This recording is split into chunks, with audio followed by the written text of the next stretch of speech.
So, are the opposition political parties in Nigeria ready to bury their differences and unite against the ruling All Progressive Congress, something they weren't able to do in the last general elections in 2023? Or are their egos going to stand in their way yet again? God have mercy upon us. Recall that it was the coming together of the major political parties in 2015 that sent the PDP out of power. That coalition not only handed the presidency to the APC, it also presented future opposition parties in the country with a template to work with. But why does it feel as though the major opposition parties in the country don't seem to want to adopt this tried and tested strategy? Or is hindsight no longer 2020? It is smoky, Igbo. I mean, how can the opposition parties in Nigeria look at this result and not come to the inescapable conclusion that it is time to unite against the ruling All Progressive Congress? Truth is, if they had united against the APC in 2023, that party would have been torn into pieces. But is their inability to unite self-inflicted, or there is more to it that meets the eye? Former governor of Kaduna State, Malam Nasir El-Rufai, thinks he knows where the problem lies. The PDP, which is one of the largest and perhaps the oldest political party in this republic, is clearly targeted for destruction. It's a matter of time. There are internal mercenaries in the PDP that have been hired, paid, or otherwise motivated to destroy the party. So the party is on its way to the grave. Labour Party, again, targeted for destruction. And it's almost certain. The last time I had a conversation with Peter Obi himself, he admitted to me that he doesn't know what is happening in the party that he contested. If you don't get it, forget about it. So there seems to be a project to destroy all the opposition political parties. Dissolve! Dissolve. And the only option for the opposition, in my view, is to put aside their differences and come together and create a broad platform that will do the driving of the military again. Now, I'm a founding member of the APC. If you go to INEC and ask for the form that got APC registered, I'm one of the 34 people that signed for it, and I was a founding member of the National Working Committee of the APC. But frankly, I no longer recognize the party. The party, no party organ of the APC has met for the past 2 years. No caucus, no NEC, nothing. I don't even know if it is a one-man show. It's a zero-man show. Okay.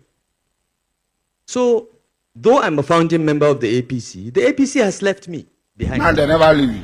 I'm still there where we were. We wanted to form a progressive party that will fight corruption, revamp the economy, and restore security to Nigerians. That was the objective of forming our party. And we all came from that party. After forming the party, we went out of our way to recruit others that we feel could add value to the party. We went to the residence of His Excellency Vice President Atiku Abubakar, invited him to join the party. We are not afraid of inviting heavyweights who are potential presidential aspirants, even though many of us were Buhari supporters. But we were not scared. We wanted a broad-based coalition that will address the problems of Nigeria, and we were successful in it. But why the APC today? I don't recognize it, as I said. It has left me behind. I still believe that the purpose of political contestation in Nigeria still remains revamping the economy, restoring security, and fighting corruption. The problems are still there. However, I no longer believe that my party believes in confronting those problems. By the way, Malam El-Rufai there was speaking at a recent event put together by leaders of some opposition parties in the country. So when we speak, the event also had the likes of former Vice President Atiku Abubakar former Rivers State Governor Rotimi Amechi, former Governor of Sokoto State Aminu Tambuwal, among others. But with comments like that coming from Malam Nasir El-Rufai, your guess is as good as mine whether or not he wants to remain in the All Progressive Congress. That is, if he's not expelled like former Governor Rauf Aregbesola, who, by the way, said things like this a couple of months back. You don't need to be a nuclear scientist to know that things are progressively getting bad. Jesus. Smaller percentage of Nigerians are now prosperous. It's not as if there is no prosperity, but it's reducing and reducing. And when I was born, and at my development, all the things were development, wealth was not as limited to a few number of Nigerians as it is today. And that, what does that signify? It tells us that we are in a deep problem. Continue. So, we will not be here discussing this if things are normal in Nigeria. We know, even those who have extremely benefited today know that things are not normal. And in addressing it, as far as I'm concerned, I will not be as rigid as Dr. Bugaji. That look, for rhetorics, for political correctness, yes, you can say homegrown. The human beings are the same everywhere. Hunger is hunger. Poverty is poverty. I don't want peace.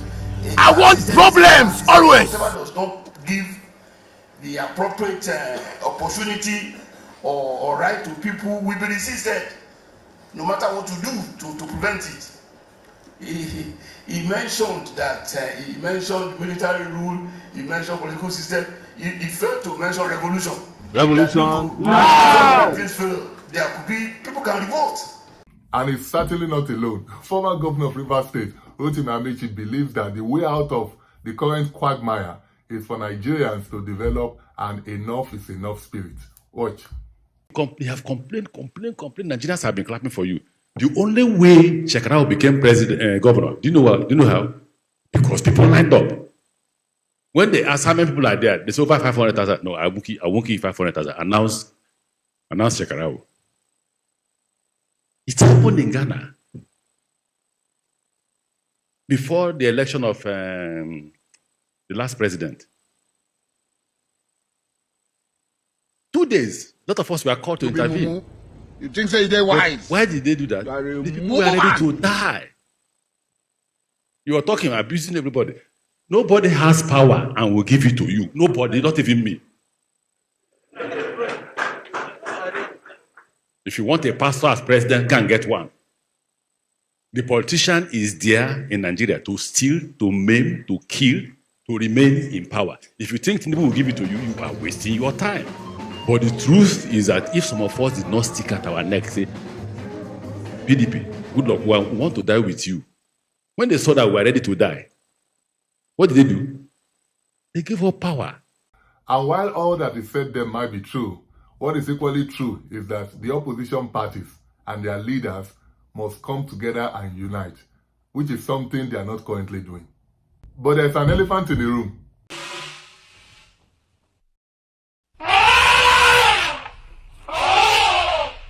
And that elephant is so big that it could determine the fate of the major political parties in the next general elections in Nigeria. That elephant is this man. And why would he not be a part of this gathering? He shares his concerns. Watch. For me, what is important is let's discuss Nigeria. Whether we are going to do coalition or not, let's talk about the future of the country. Because often we abandon the country and what we need to do, talking about power grab. I'm not interested in any coalition that is for purpose of taking power. It is about discussing Nigeria. How do we care about securing Nigeria? How do we care about the common person in Nigeria? We have to. How do we care about our children being in school? That is the most important thing for now. You cannot fault those concerns, can you? But are those concerns at the heart of why Peter Obi seems to be reluctant to join forces with the major opposition parties in Nigeria. My suspicion is that Peter Obi seems to be reluctant to join a coalition that includes the likes of Atiku Abubakar and maybe a Kwankwanso. His major concern, however, I reckon, is with the former vice president. Let's face it, will who becomes the presidential candidate of the coalition party not become a major sticking point? Or wasn't that one of the major reasons why the major political opposition parties in the country collapsed like a pack of cards in 2023? As far as I'm concerned, it was this man's overinflated ego that ultimately derailed the opposition last time. All he could have done as the adult in the room was to have met the likes of Peter Obi and Nyesom Wike at a win-win position. But he chose to believe the lies that he was coasting to victory. And many have also argued that it was the current president who couldn't get them to be united. A town hall. But is the same thing happening yet again? Are these politicians going to continue to see their differences rather than unite against their common enemy? And this is where I feel Peter Obi has to get it right. I can understand why he might be skeptical about joining a coalition of strange bedfellows. But if he really wants to change Nigeria, he must first change the way he sees his relationship with these men, so that, like Atiku, he doesn't let his ego stand in his way. Because the truth is, he needs them. So my advice to Peter Obi, who by the way is the leading opposition candidate in the country as of today, is that he should hold his nose and not only join forces with these men, but do so very early. Truth is, he not only now has the popularity and clout, he certainly has the political muscle to emerge as the presidential candidate of any coalition party in the country as of today. What is left now is how he's able to effectively and smartly sell his candidacy to members of the coalition. Should he do that, he probably would have given himself the best chance of being elected Nigeria's next president. But will he?